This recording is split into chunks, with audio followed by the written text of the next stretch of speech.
Assalamualaikum warahmatullahi wabarakatuh. Salam warahmatullahi wabarakatuh. Iya.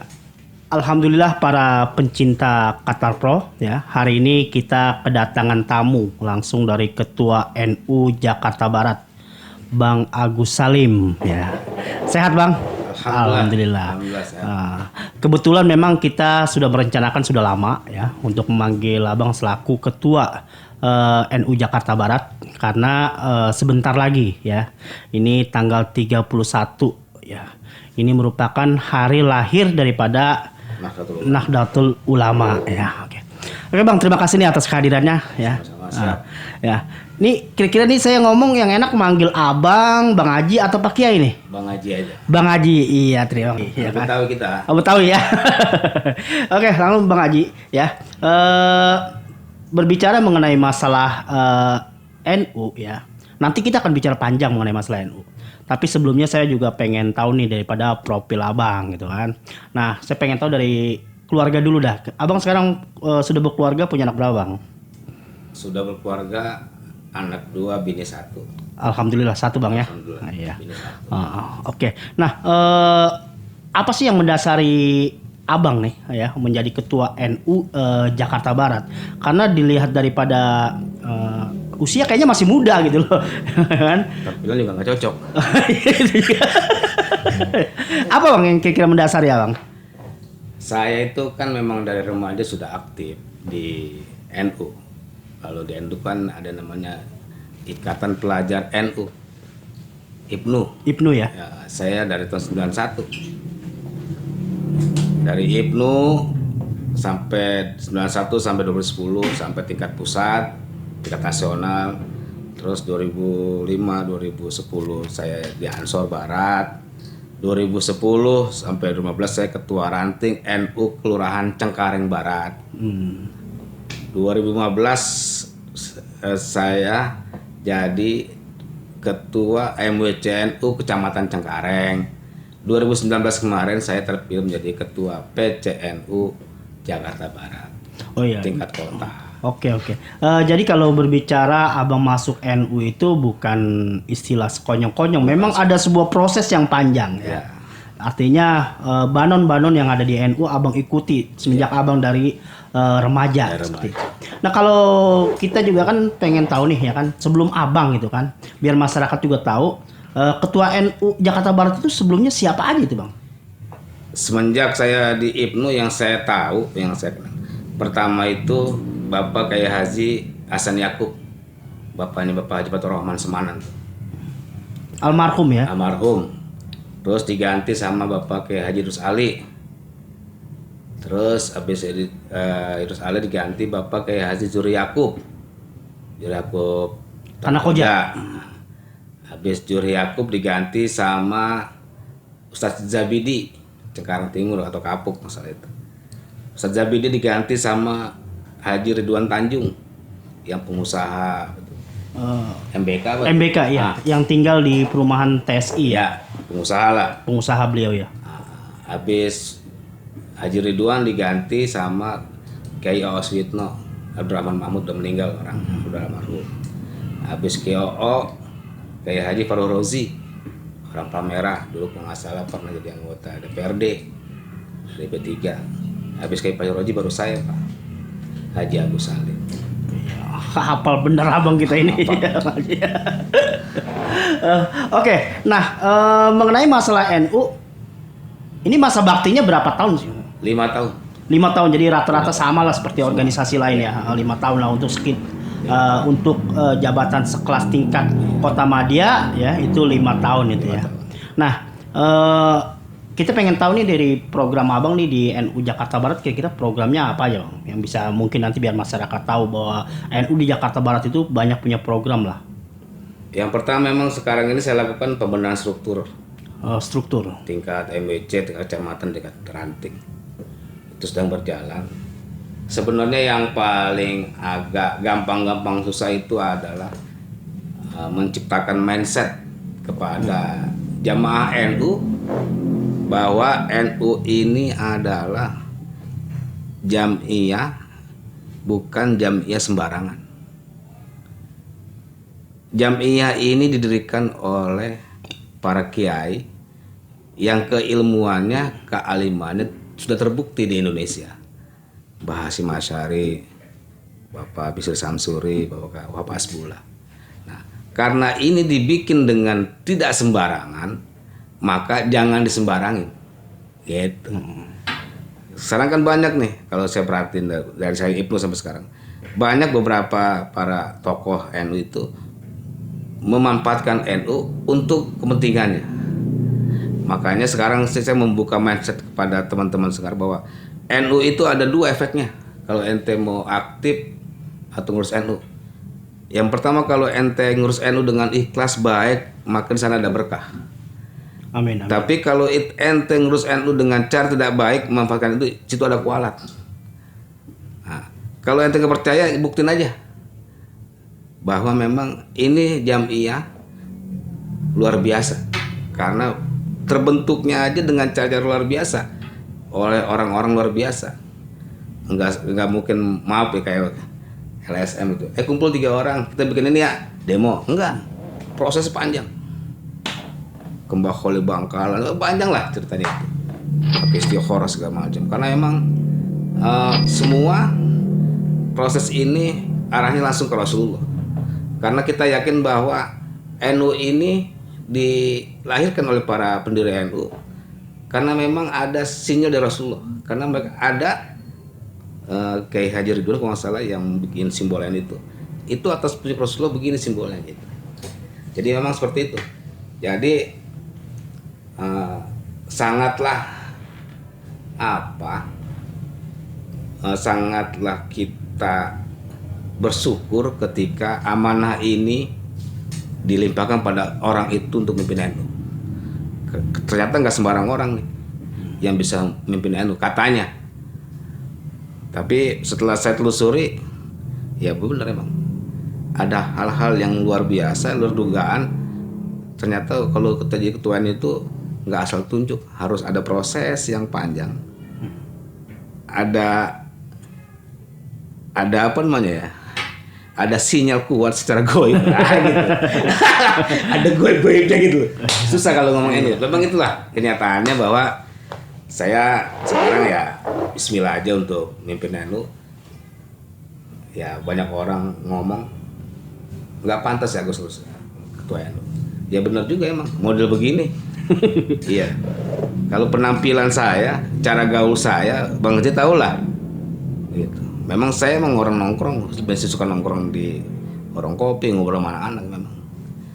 Tapi saya juga kadang-kadang orang aja nggak percaya saya ketua Jakarta Barat banyak. Apalagi saya nggak percaya saya ketua Jakarta Barat. Tapi itulah kalau sudah Allah gariskan, kun ya sudahlah kita jalankan saja sesuai kemampuan kita lah, gitu Pak. Oke. Jadi bahwa memang NU didirikan bukan sembarangan dan oleh orang yang juga bukan sembarangan, karena semua juga tahu lah siapa itu Hadratus Syekh Kiai Haji Hasyim Asy'ari ya. Beliau adalah pendiri NU, dan pembentukan NU juga merupakan sebuah proses yang panjang.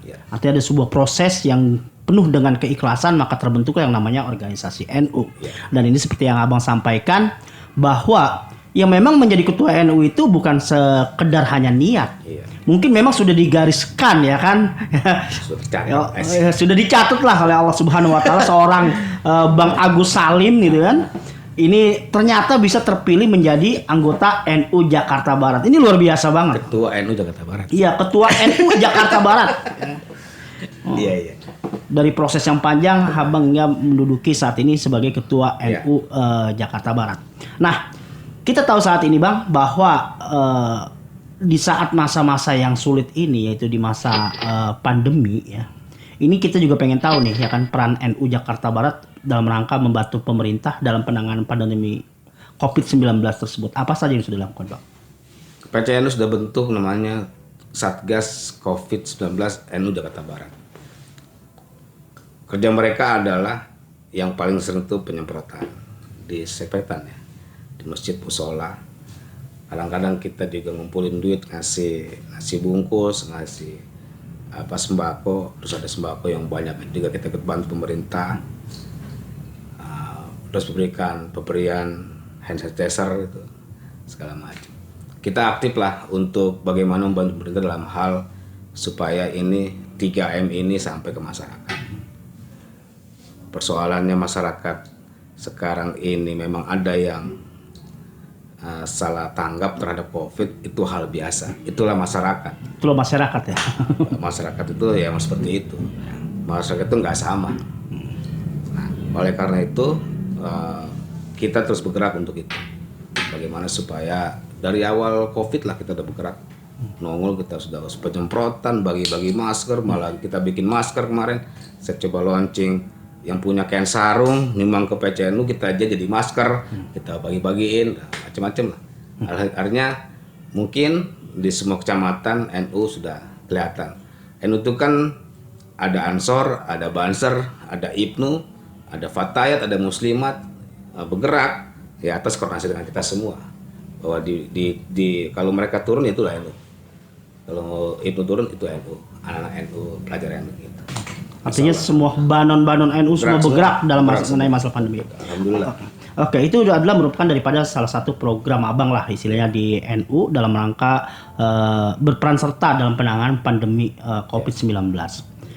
Program itu berjalan kan ini pasti karena sebuah dukungan dari teman-teman. Nah, ini kita kembali bicara mengenai masalah dukungan, flashback ke belakang nih Bang ya kan. Karena bicara abang menjadi ketua NU ya kan. Ini belum tentu ya kan. Belum tentu semua orang suka. Banyak juga mungkin yang nggak suka, yang kontra. Nah, untuk menyikapi permasalahan ketidaksetujuan atau kontra atas kepemimpinan abang ini, apa yang abang lakukan? Saya sih pakai pola lagu Yerpales lah. Berjalanlah hanya dengan diam. Bekerja aja, diamin aja tuh orang ngomong. Sebenarnya kerja aja sudah. Amanah datang, saya kerja sesuai dengan ADRT, dengan tugas. Oh ini kurang, harus dibenahi, program harus jalan, segala macem. Ya udah kita jalan aja. Nah, kalau pada awalnya sih banyak Pak, semuanya hampir sama. Bahwa semua nggak percaya kok Agus jadi ketua NU. Banyak, karena emang kekurangannya banyak si Agus ini. Agus ini nggak pernah pesantren, nggak pernah nyantri, nggak punya pesantren. Nah, alhamdulillahnya dulu maaf nih teman-teman para kiai yang ketua-ketua dulu, maaf. Sekretariat NU Jakarta Barat PCN itu adalah biasanya di rumah ketua tanfiziyah terpilih. Karena rumahnya gede misalkan. Alamatnya pindah-pindah lah sesuai dengan ketua. Nah, karena sekarang ketua tanfiziyahnya memang masih diikut sama mertua, gitu kan? Ya, Allah ngasih ruko Pak.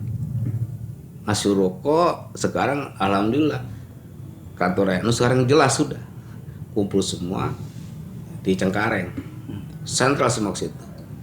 Nah alhamdulillah sekarang udah mulai tuh para kiai yang kontra sama saya, yang sini sama saya udah mulai, oh ternyata saya bisa kerja.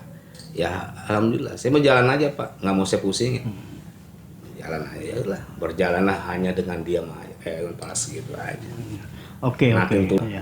Ya, apa yang abang lakukan ya untuk saat ini sesuai tadi apa yang abang sampaikan, bahwa tugas awal abang ini adalah dalam rangka membangun manajerial lah di NU ya, artinya merapikan sebuah organisasi yang memang kita adalah organisasi terbuka ya, organisasi profesional lah istilahnya, bukan hanya istilahnya organisasi hanya bersifat sarungan atau abangan ya, tapi ini adalah organisasi yang profesional. Makanya abang tadi sampaikan bahwa ini tugas pokok abang awalnya merapikan organisasi sesuai dengan fungsinya, sehingga sampai dengan sekretariat. Kalau mungkin dulu istilahnya itu berpindah-pindah sesuai dengan ketuanya, tapi sekarang sudah ada kantornya Bang ya.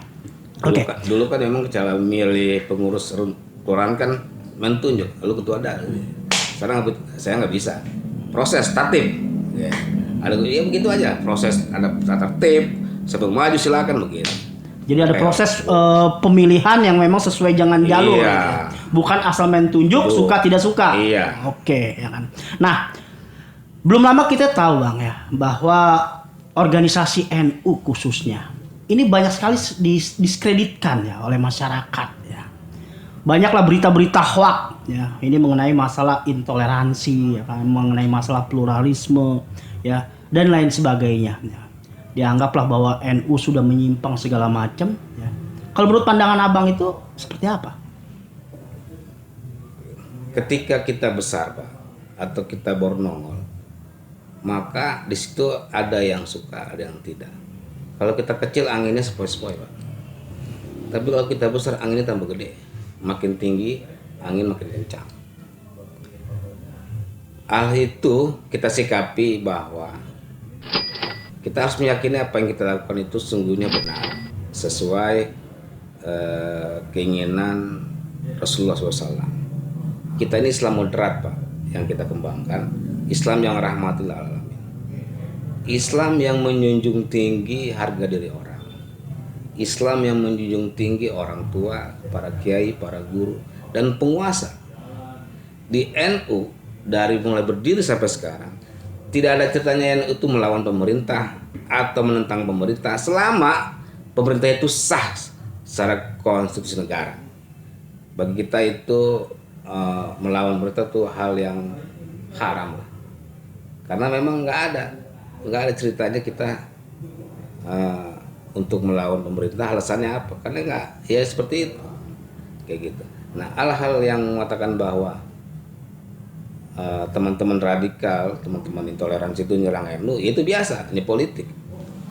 Apapun itu negeri ini terkena politik, Pak. Apapun, masalah apapun, dari bansos, dari urusan apa, dari politik.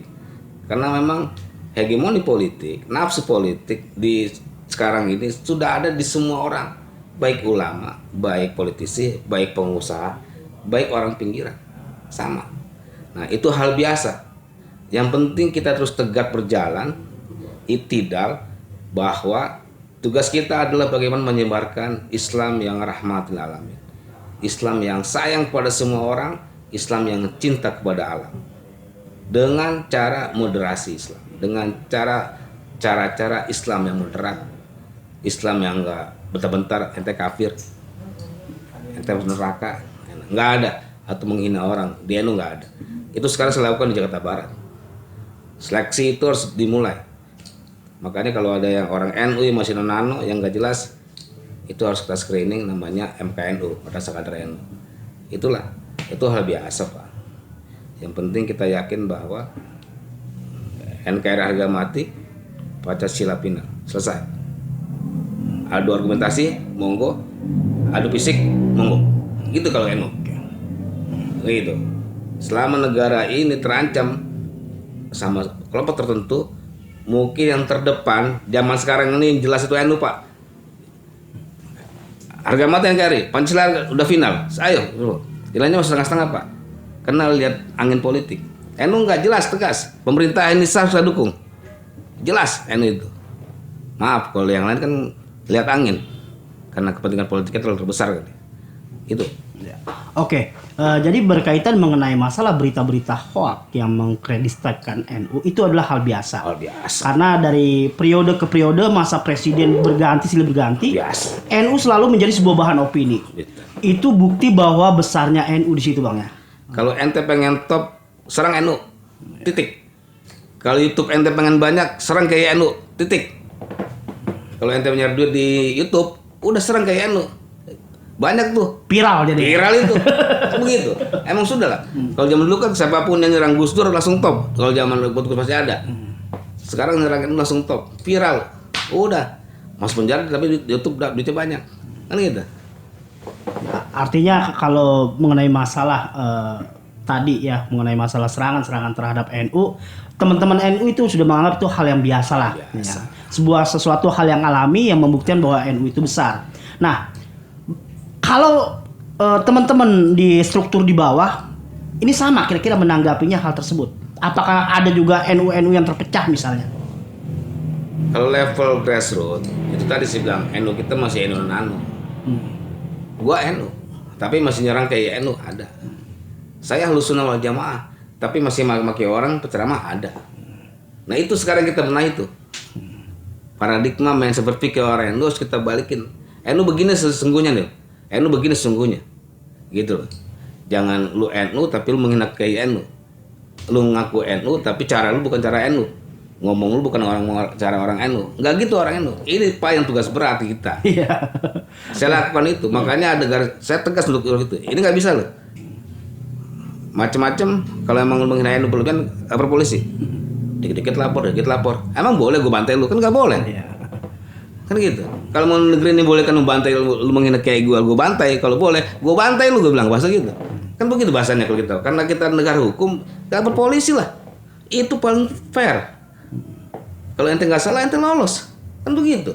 Makanya hukum sekarang ini harus jadi panglima di negeri ini. Selesai Pak. Kalau hukum ditegakkan sebenarnya, selesai. Aman negeri ini. Jadi memang ini adalah tugas yang paling berat sekali bagaimana orang menyadarkan tentang KNU-annya. Iya. Seperti itu ya, Ngaji ya. Karena banyak orang yang menggunakan produk NU istilahnya. Contoh misalnya sholat dengan kunut tetap jalan. Jalan. Ya kan? Selamatan dengan tahlil tetap jalan. Jalan. Tapi ngelihat angin tetap aja nyerang NU. Iya. Tetap aja nyerang Kiai NU, ya kan? Ini memang sesuatu tugas yang sangat berat sekali Jadi kalau kita bercanda, ente BCNU tapi ente senang besok NU. Belum besok senang lu. Oh, iya. NU-nya lu benci. Lagi macam ceritain sih lu. Iya. Kan begitu, Pak. Betul. Kan susah kita cara berpikirnya. Kan udah begitu kenyataannya. Iya. Gimana coba? ini memang suatu hal yang perlu kita Iya. luruskan. Fenomenal lah. Sangat ya fenomenal. kan, ya kan. Mungkin entah karena apa segala Iya. macam. Ya contoh misalnya mengenai masalah pemerintah lah. Iya. Ya kan. Kadang-kadang yang anti dengan pemerintah giliran nggak dikasih bansos teriak. Dapat diam. Dapat diam gitu. Itu kan. masyarakat, Pak. Itu masyarakat. Dan itu biarkan saja. Emang begitu. Karena ini orang semua bukan bebek masalah Iya. kita. Gitu. Ini adalah negara demokratis, semua masing-masing punya pendapat. Seperti itu ya. Oke. Nah, berkaitan mengenai masalah pengkaderan nih, Bang. Ya, pengkaderan kita juga pengen tahu ya kan. Ini apa sih sebenarnya pengkaderan model apa yang dilakukan oleh teman NU beserta banon-banon yang ada di bawah? Karena apa ya kan? Ini pengurus-pengurus NU rata-rata ya. Ini sangat loyal sekali dengan NU. Walaupun dihantam sono sini mereka tetap berani maju ke depan walaupun diskreditkan oleh orang lain. Proses pengkaderannya seperti apa itu? Kalau dulu kan Misalnya kita ambil contoh lah di teman-teman Ansor atau Iya. Ibnu gitu kan. iya, kalau dulu kan orang masuk pengurus NU kan gampang, Pak. Pengusaha ngaku NU jadi pengurus banyak gitu. Sekarang ada proses. Karena pengalaman pilkada atau pilpres kemarin. Itu antar kita itu ketika beda pilihan maka saling menghina antar kiai NU. Nah, sekarang mendrafikan kalau pengen jadi pengurus NU ikut madrasah kader NU. Di situ tentang aswaja, tentang Islam moderat, segala macam, sejarah tentang negara Pancasila yang kayak gitu. Di situ kita coba untuk mentransfer tentang sesungguhnya wajah NU ini kayak gini, gitu. Udah dimulai sekarang ini pelan. Makanya sekarang saya selektif. Mau jadi ketua ranting punya MKNU, mau jadi ketua kelurahan, ketua tingkat RW punya MKNU. Kalau enggak usah. Walaupun lu banyak, lu anak kiai nggak usah, nggak ada urusan gue. Penting ikut MKNU. Dan itu mesti tegas kita untuk urusan ini. Karena pola pikir orang terbentuk terkadang kan karena ngomongan orang, karena hoax, karena segala macam. Nah, kalau kita sudah masuk ke sistem organisasi yang sedang kita jalankan, maka insya Allah kuat ini kita. Militansi kita, komitmen kita untuk edu negara ini, insya Allah kuat, Pak. Gitu. Jadi masuk NU itu bukan hanya misalnya dari kalangan pesantren, segi keilmuan agamanya mungkin cukup mumpuni, tapi harus mengerti tatanan organisasi NU itu sendiri. Itu yang terpenting ya. Oke. Nah, belum lama kita dengar sesuatu hal yang sangat fenomenal. Orang membahas mengenai masalah tentang Islam Nusantara. Ini kan sesuatu hal yang menjadi trending topik ya kan pada waktu itu. Banyak orang beranggapan bahwa Islam Nusantara itu merupakan agama baru jadinya kesannya. Entah karena kurang mengerti atau memang opini yang dibuat dalam rangka mendiskreditkan daripada NU itu sendiri. Bisa Bang jelaskan, Bang? Islam Nusantara itu kan bukan mazhab dan bukan juga agama baru. Kalau Bang Jenny ada sekolah menengah Islam terpadu. Islam terpadu gitu kan sama pola seperti itu. Islam Nusantara itu adalah simbol bahwa NU itu sangat menghargai kearifan lokal yang ada di daerah tersebut, budayanya memang dihargai gitu. Jadi selama budaya di daerah itu tidak musyrik, selama tidak melanggar agama, maka silakan pakai budaya itu untuk menjadikan kita dekat sama Allah. Ya mungkin kayak tahlilan, itu kan kearifan lokal. Di negara kagak ada nih Pak. Hanya ada di Indonesia. Indonesia doang gitu. Maulidan sekali. Itu kan kearifan lokal. Itu sebenarnya mereka kejar. Nah, ketika ada sebuah daerah dia maulid, dia tahlilan, dia ziarah kubur, itu Islam Nusantara tuh. Gitu. Itu modelnya cara Islam di Indonesia. Cuma begitu aja sebenarnya. Sejarah yang dibawa oleh Wali Songo. Seperti itu. Jadi nggak ada masa baru, nggak ada agama baru. Itu tadi kayak orang teman-teman sebelah kan kalau punya sekolah pas tahun ini Islam terpadu, saya tahu punya siapa dia. Pahamnya kayak gimana kita juga paham. Gitu. Oh, gitu. Kan gitu nggak itu kan cuman itu tadi. Itu apa sih namanya? Simbol lah. Gitu. Oh itu berarti itu Islam Nusantara tuh begitu tuh. Karena kearifan lokal dihargai. Itu aja. Ya. Intinya bukan masa baru dan bukan agama baru. Salah besar orang itu ngomong. Oh gitu ya. Iya.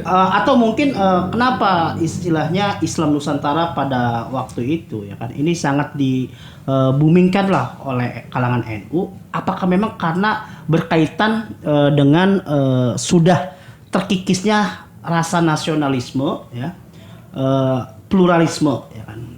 Hanya atau mungkin Islam Nusantara ini dalam rangka kita kembali membuka sejarah ya, bahwa Islam datang ke Indonesia itu dengan rahmatan lil alamin ya kan, rahmat bagi seluruh umat, dan juga proses tadi ya seperti Abang sampaikan ya kan, bagaimana menghargai daripada kearifan lokal, misalnya cara membawa Islam dengan seni ya kan, gamelan segala macam, mungkin itu Bang ya.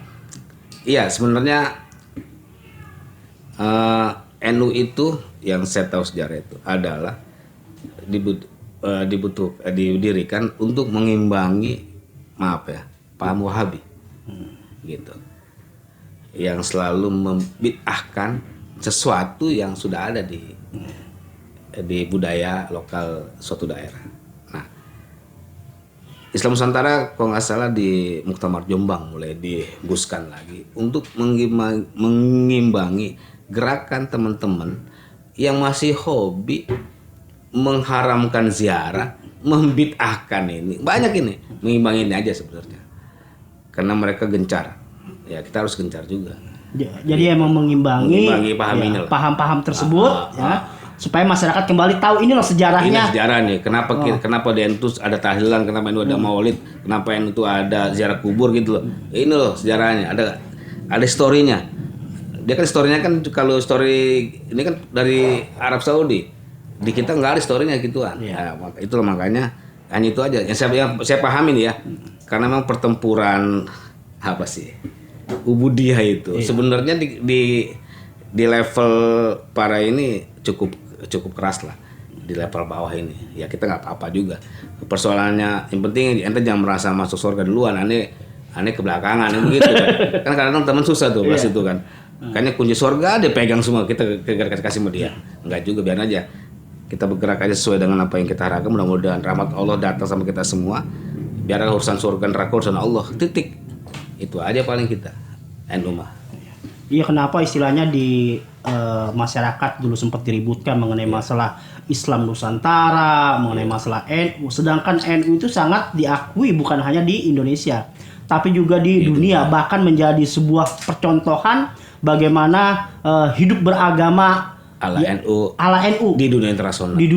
Sudah mulai banyak, Pak. Sudah mulai banyak gitu ya. Iya. Nah, kita juga pengen tahu nih mengenai masalah NU. Apakah NU cuma ada di Indonesia saja, Bang? NU itu sekarang setahu saya ada di 50 negara. Wow. Atau namanya tuh PCINU. Pengurus cabang istimewa NU Jepang. Pengurus cabang istimewa Osaka. Cabang istimewa Washington DC ada gitu. Jadi memang bahwa NU itu sangat besar sekali lah. Iya, dan bukan hanya di negara Indonesia. Nah, itu berkaitan dengan NU yang ada di luar negeri. Itu bagaimana daya terima daripada negara-negara yang ada di sana? Ya. Kalau daya terima kan kebanyakan mereka terima dengan cara-cara NU. Karena memang kan di negara luar kan masih Islamophobia itu masih dikembangkan. Ya. Islam itu ya teroris, Islam itu ya tukang penggal pala. Masih di benak mereka masih itu. Makanya kita pelan-pelan tuh orang yang saya dengar itu pelan-pelan ngaji. Ya ngaji itu aja kayak ngaji zaman Wali Songo lah. Sama sini muter gitu aja muter-muter. Karena emang minoritas sangat minoritas tuh Islam di situ. Gitu. Ya pelan-pelan aja untuk itu. Jadi memang NU sangat diterima sekali dari luar negeri gitu ya. Ketika mereka sudah ngobrol dengan orang NU sangat welcome. Senang. Oh begini ternyata Islam ya. Gitu. Oke, jujur Bang Haji nih. Saya sangat senang sekali dengan tokoh-tokoh NU yang saat ini menjadi penceramah lah. Itu banyak di YouTube itu seperti Ki Haji Gus Muapik, Gus Baha. Ini beliau orang-orang yang sangat luar biasa. Nah, kalau menurut pandangan daripada Abang selaku Ketua NU sendiri mengenai sosok beliau itu seperti apa, Bang? Biar kita dapat informasi yang lebih banyak. Luar biasa, Pak. Gus Baha itu kan di top itu kan Al-Qur'an Jalan atau kitab jalan Kitab gitu. jalan gitu ya. Iya. Gus Muapik kan kayaknya pakemnya itu sejarah. Tahu benar sejarahnya. Tahu benar. Ini namanya jadi ini tuh tahu sejarah, punya itu. Ya kita orang yang termasuk dua tokoh itu lah untuk ngaji. Ada Gus Pus, ada Quraish Shihab segala. Kalau mau semi ketawa lu jadi nyambung ya Gus Pahada. Kita agak nyaman kalau ngaji dengan beliau karena emang level saya masih segitu. Tapi kalau ngaji sama Quraish Shihab kan kita kan demen juga, cuma kan kita wah serius banget nih. Cuma ilmu yang paling mumpuni ya Quraish Shihab, Gus Mus itu yang kayak apalagi kayak Sadki Sirot itu semua. Banyak orang yang banyak mumpuni. Cuma memang jadi memang banyaklah sebenarnya tokoh-tokoh NU yang sangat fenomenal lah dalam bidang keilmuan ya, dan sudah diakui lah mengenai masalah keilmuannya. Dan sebenarnya merupakan sesuatu hal yang harus pantas dibanggakan sebagai seorang NU, bahwa banyak tokoh-tokoh NU besar, bukan hanya sebenarnya yang kita sebutkan tadi. Yeah. Di luar sana itu bicara mengenai masalah ilmuwan tokoh-tokoh NU itu sangat tidak diragukan sekali. Iya. Banyak kayak kampung yang banyak, Pak. Banyak kayak kampung yang ilmunya juga banyak. Cuma kan NU kan orangnya kan tawadu, Pak, banyak. Rendah hati, nggak mau nongol di YouTube, banyak. Yang penting gue ngaji aja dah. Itu aja banyak. Dan yang ilmu orang gitu malah lebih hebat mungkin daripada sekarang. Itu hanya sebagian kecil lah yang ditampakkan oleh NU lah ya. Jadi memang bahwa NU itu bukan organisasi biasa, dan orang-orang yang di dalamnya pun bukan orang-orang biasa. Betul. Seperti itu. Ya. Nah, ini juga mengenai masalah tentang pemerintahan. Ya, pemerintahan. Nah, sebenarnya mengenai pemerintahan, NU sendiri itu berperan sebagai apa? NU itu kan jamiah yang berada di wilayah negara Indonesia. Dan NU adalah tadi saya bilang tetap berada di belakang pemerintah Indonesia yang sah sesuai konstitusi. Apapun yang menjadi keputusan negara, pemerintah, selama itu baik maslahat buat rakyat Indonesia, NU berada di belakangnya. Artinya kalau pemerintah Indonesia diganggu sama orang tertentu, maka NU akan membela negara. Itu intinya, Pak. Kita tidak pernah berpikir negative thinking terhadap negara. Kalau ada oknum negara melakukan kesalahan, itu oknum, bukan kita generalisir bahwa itu adalah kesalahan institusi negara, tapi oknum negara. Tapi secara kebangsaan, politik kebangsaan, bahwa NU berada di belakang pemerintah negara Indonesia yang sah sesuai konstitusi negara. Ya, artinya walaupun NU bersikap membela, istilahnya memang merupakan sebuah kewajiban NU sebagai sebuah organisasi yang mengerti dengan hukum, ya, ini membela pemerintah. Tapi tetap kan pasti kadang-kadang ada juga kritikan NU terhadap pemerintah kalau memang itu ternyata kurang. Membela itu kan nggak total, Pak. Harus ada kritisi lah, ada pengawasan, ada nasihat, ada nasaran. Ketika mereka datang ke NU, kita kasih saran. Ya seperti itulah. Itu total salah terus kita diam aja, enggak juga. Mengkritik itu perlu, Pak. Tapi dengan cara-cara yang sopan, dengan santun gitu kan. Dengan cara yang baik lah. Dengan cara yang baik yang bukan istilahnya mengkritik pemerintah, di blow up oleh media massa segala macam gitu. Itu bukan cara-cara NU seperti itu gitu ya. Oke. Nah, berkaitan dengan mengenai masalah tentang NU Jakarta Barat. Nah, kita tahu bahwa saat ini kan di wilayah kita, khusus Jakarta Barat, ini ada sebuah masjid lah, ya masjid besar yaitu Masjid Hasyim Asy'ari yang mudah-mudahan ke depannya menjadi peradaban Islam lah, ya akan menjadi pusat peradaban Islam khususnya di Jakarta Barat. Nah, kalau dari NU Jakarta Barat sendiri, kira-kira punya program apa nih untuk Masjid Hasyim Asy'ari? Mungkin ada muatan-muatan apa yang akan dimasukkan oleh NU itu sendiri? Apakah ada program-program khusus, pengajian dan lain sebagainya? Ya, masjid kayak Hasyim Asy'ari ini memang, kalau boleh cerita sedikit nih, ini memang terwujud keinginan ketika Pak Jokowi gubernur. Mudah-mudahan Pak Jokowi ingat atau Habib ingat. Waktu Pak Jokowi jadi cagup, Pak Jokowi itu main ke rumah Habib Lutfi Benhir, Latos, bukan Lutfi Pekalongan. Saya bertiga. Saya, Jokowi, sama Habib Lutfi. Habib Lutfi bilang, udah Pak Jokowi nanti kalau jadi gubernur tolong bikin masjid di semua kota Madia, masjid raya. Nah kebetulan Jakarta Barat ada tanahnya. Nah karena ini yang ngutusin Pak Jokowi ngelihat kita berdomong orang NU, maka namanya kayaknya mesti orang NU. Maka zaman Ahok, jadi Jokowi letakin batu pertama, yang bangun zaman Gubernur Ahok, kan gitu, diresmikan oleh Presiden Jokowi. Sebenarnya kan begitu. Ahok itu kan melaksana pembangunan sebenarnya. Sekarang topnya masih Ahok gitu kan. Cuman nggak gitu juga kan. Nah namanya kayak Haji Hasyim Asy'ari. Itu simbol, Pak. Waktu saya masih pengurus masjid kemarin, saya mau bawa. Ini simbol masjid NU. Kehormatan NU ada di masjid ini. Itu aja. Ya jagain aja simbol. Saya cuma jaga marwah masjid aja sekarang dari luar aja. Supaya jangan sampai itu masjid ada unsur-unsur orang yang nggak suka NU menyerang NU dari situ. Menjaga itu aja saya. Ya artinya bahwa Masjid ya Hasyim Asy'ari ini identik lah dengan namanya Masjid NU. Ya. Sesuatu hal yang tidak terpisahkan lah dengan NU. Tapi kan pengelolaannya berbeda-beda. Ya. Apakah ada pengelolaan sendiri di Masjid Hasyim Asy'ari? Ada. Kan pengurus masjid sekarang, masjid itu kan, masjid raya itu kan SK Gubernur, Pak. SK Gubernur. Kalau saya kan zaman Jarot, kalau sekarang zaman Pak Anies, nggak Pak, NU semua. Jadi kita dari luar aja lah lihat, gitu. Jadi berkaitan dengan Masjid Hasyim Asy'ari itu segala macam pembiayaan itu memang sudah ditanggung oleh Pemda gitu ya? Pemda DKI. Masih tanggung Pemda semua. Ya. Dari A sampai Z. Dari A sampai Z. Oke. Nah, mungkin nanti kita akan bahas banyak hal lah Bang ya. Karena hubungan juga cukuplah ya untuk sampai di sini. Nanti mungkin ada sesuatu hal yang pantas untuk kita perbincangkan nanti. Siap ya Pak? Siap. Ketua NU untuk kita panggil kembali. Siap. Siap ya. Terima kasih atas kehadiran ini Bang Haji. Siap. Sama-sama. Assalamualaikum warahmatullahi wabarakatuh. Assalamualaikum warahmatullahi wabarakatuh.